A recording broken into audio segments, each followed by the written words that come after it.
Hello student, आप सभी को फिर से स्वागत है अगले लेक्चर ऑफ क्वांटम मैकेनिक्स में। तो जैसे कि लास्ट 2 क्लास में हम देखे थे basic math required for quantum mechanics, तो आज का लेक्चर में हम देखेंगे ये जो क्वांटम मैकेनिक्स कैसे शुरू हुआ था, पूरी हिस्ट्री इसका देखेंगे।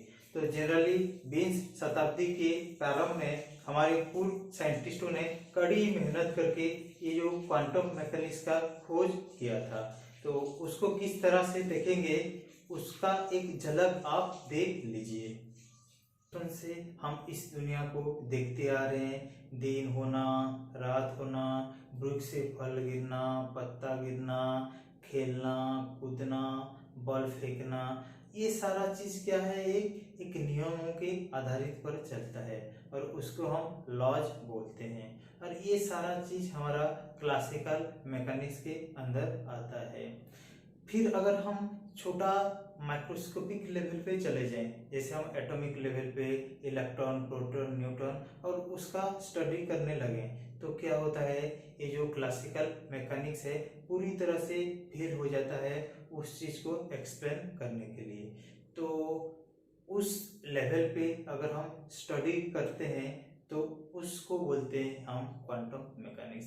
यानी क्वांटम मैकेनिक्स का दुनिया बहुत अलग है, उस दुनिया को ना कोई देखा है, बस हम सोच सोच के समझने के लिए कोशिश करते हैं और काफी सफल भी हुए हैं। और ये क्वांटम मैकेनिक्स हमारा साइंस को एक हायर लेवल पे नया ऊंचाई को पहुंचा चुका है। मैं कुछ एग्जाम्पल देके समझाना चाहूंगा कि जो क्लासिकल मैकेनिक्स कैसे डिफरेंट है क्वांटम मैकेनिक्स से।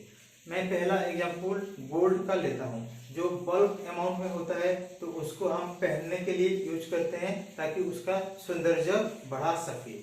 अगर मैं एक छोटा सा गोल्ड पार्टिकल और नानो लेवल पे चला जाऊं तो ये एक अच्छा कैटलिस्ट बनता है और ये जो केमिकल रेट ऑफ रिएक्शन को बढ़ाता है, तो गोल्ड को अच्छा कैटलिस्ट की तरह भी यूज करते हैं। तो गोल्ड के ऊपर मेरा एक आर्टिकल भी पब्लिश हुआ है as a catalyst for biological reaction. तो मैं एक माइक्रोस्कोपिक लेवल मतलब नानो लेवल पे वो कैसे दिखता है उसका एक इमेज आपको दिखाना चाहूंगा।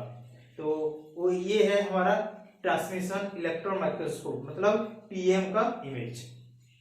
फिर एक एग्जांपल देना चाहूंगा मैं सिल्वर का। जो सिल्वर को हम एज ए इलेक्ट्रोड यूज करते हैं इन इलेक्ट्रोकेमिस्ट्री, तो ये भी अच्छा एक कैटलिस्ट माना जाता है इन केमिस्ट्री में।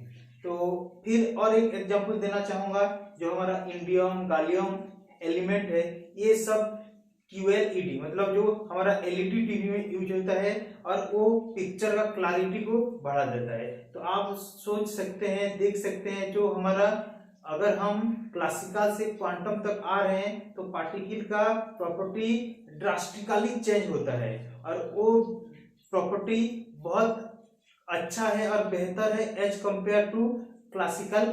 क्वांटम मैकेनिक्स कैसे शुरू हुआ था, तो उस टाइम एक जो लाइट होता था उसको एक वेव के तरह माना जाता था। तब एक कॉन्सेप्ट आया ब्लैक बॉडी रेडिएशन। तो अगर ब्लैक बॉडी रेडिएशन को हम एक्सप्लेन करेंगे by considering light as a wave, तब क्या हुआ, वो थ्योरेटिकल कॉन्सेप्ट के साथ मिसमैच हो गया। तब एक साइंटिस्ट आए, उन साइंटिस्ट का नाम है मैक्स प्लैंक, और वो एक एजम्पशन लिए और बोले कि जो लाइट होता है उसमें पैकेट ऑफ एनर्जी रहता है और उस पैकेट ऑफ एनर्जी को बोले क्वांटा। सपोज एक वेव है ये, तो उस वेव में छोटा छोटा क्या रहेगा, पैकेट ऑफ एनर्जी रहेगा और उस पैकेट को बोले क्वांटा। जब मैक्स ये कॉन्सेप्ट दिए तब क्या हुआ, ये थ्योरेटिकल कॉन्सेप्ट के साथ मैच हो गया। तो यहाँ से शुरू होता है हमारा क्वांटम मैकेनिक्स। तो देखिए पहले जो लाइट था उसका क्या वेव कैरेक्टर था, अब बोले उसका पार्टिकल कैरेक्टर भी है। तो उसको फुल्ली प्रूव करने के लिए एक साइंटिस्ट आए, उनका नाम है आइंस्टाइन, और वो एक एक्सपेरिमेंट के साथ फुल्ली प्रूव किए कि जो लाइट होता है उसका पार्टिकल कैरेक्टर रहता है। और उस एक्सपेरिमेंट का नाम है फोटो इलेक्ट्रिक इफेक्ट। और स्मॉल चेंजेस लिखे और वो बोले कि जो पैकेट ऑफ एनर्जी रहता है उसको बोले फोटोन, फोटोन ऑफ एनर्जी। और एक इक्वेशन दिए, और उस इक्वेशन है हमारा E equal to H nu naught plus kinetic energy that is half mv square. तो यहाँ आप देख सकते हैं जो न्यू नॉट है वो है हमारा threshold frequency that is the minimum frequency required to eject the electron. अगर ये मेटल है तो उसमें हम लाइट इरेडिएट कर रहे हैं तो मेटल से इलेक्ट्रॉन इजेक्ट होगा, तो जो मेटल में इलेक्ट्रॉन सुइटेबल फ्रीक्वेंसी एब्जर्व करेगा और वो क्या होगा, इजेक्ट होगा, और ज्यादा फ्रीक्वेंसी एब्जर्व करेगा तो वो कन्वर्ट हो जाएगा काइनेटिक एनर्जी में। तो यहाँ से आप देख सकते हैं जो लाइट है उसका क्या पार्टिकल कैरेक्टर है, क्योंकि काइनेटिक एनर्जी में कन्वर्ट हो रहा है। तो ये एक्सपेरिमेंट फुल्ली कंफर्म किया कि जो लाइट होता है उसका पार्टिकल कैरेक्टर रहता है। तो यहाँ से और क्वेश्चन माइंड में आता है कि जो पार्टिकल होता है can it behave like a wave, तो इसका आंसर क्या है, यस।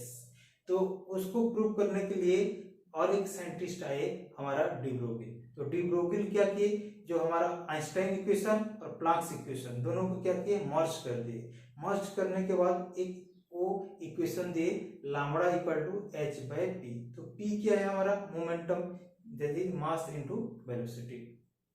अगर एक पार्टिकल है और वो मूवमेंट कर रहा है तो उसका मोमेंटम होगा, मोमेंटम है तो उसका क्या कॉरस्पॉन्डिंग एक क्या एसोसिएटेड वेव होगा, और उस वेव को बोले मेटल वेव। तो वहां से जो हमारा डी ब्रोगिल बोले जो डुअल बिहेवियर, जो मैटर होता है उसका डुअल बिहेवियर होता है, एक पार्टिकल कैरेक्टर होता है, एक वेव कैरेक्टर होता है। जो पार्टिकल का वेव कैरेक्टर को एक्सप्लेन करने के लिए और एक एक्सपेरिमेंट किया गया, और उस एक्सपेरिमेंट का नाम है यंग डबल स्लिट एक्सपेरिमेंट। और उस एक्सपेरिमेंट से फुल्ली कंफर्म किया गया कि जो पार्टिकल होता है उसका वेव कैरेक्टर होता है। तो ये फुल्ली प्रूव हो गया। तब बात आता है जो पार्टिकल होता है, जो हमारा माइक्रोस्कोपिक पार्टिकल जैसे कि हमारा इलेक्ट्रॉन, प्रोटॉन, न्यूट्रॉन, मेजर, तो वो सब कैसे मूव करेंगे, वेव की तरह मूव करेंगे। तो उनका वेव कैरेक्टर होता है, अगर वेव कैरेक्टर है तो उनका एक वेवलेंथ होगा, वेवलेंथ होगा तो उसका कॉरेस्पॉन्डिंग क्या होगा, एक वेव फंक्शन भी होगा। तो उस वेव फंक्शन को डिफाइन करने के लिए और एक साइंटिस्ट आ गए, उनका नाम है स्क्रोडिंगर। तो स्क्रोडिंगर क्या किए, उस जो वेव फंक्शन है उसको सॉल्व किए और एक जो क्वांटम मैकेनिक्स का पुनर्जन्म लिए, और वहां से हमारा एक्चुअल क्वांटम मैकेनिक्स शुरू होता है। तो ये तो थी हमारा कहानी कैसे हमारा क्वांटम मैकेनिक्स डेवलप हुआ, तो हिस्ट्री ऑफ क्वांटम मैकेनिक्स। तो आज का लेक्चर में इतना ही। तो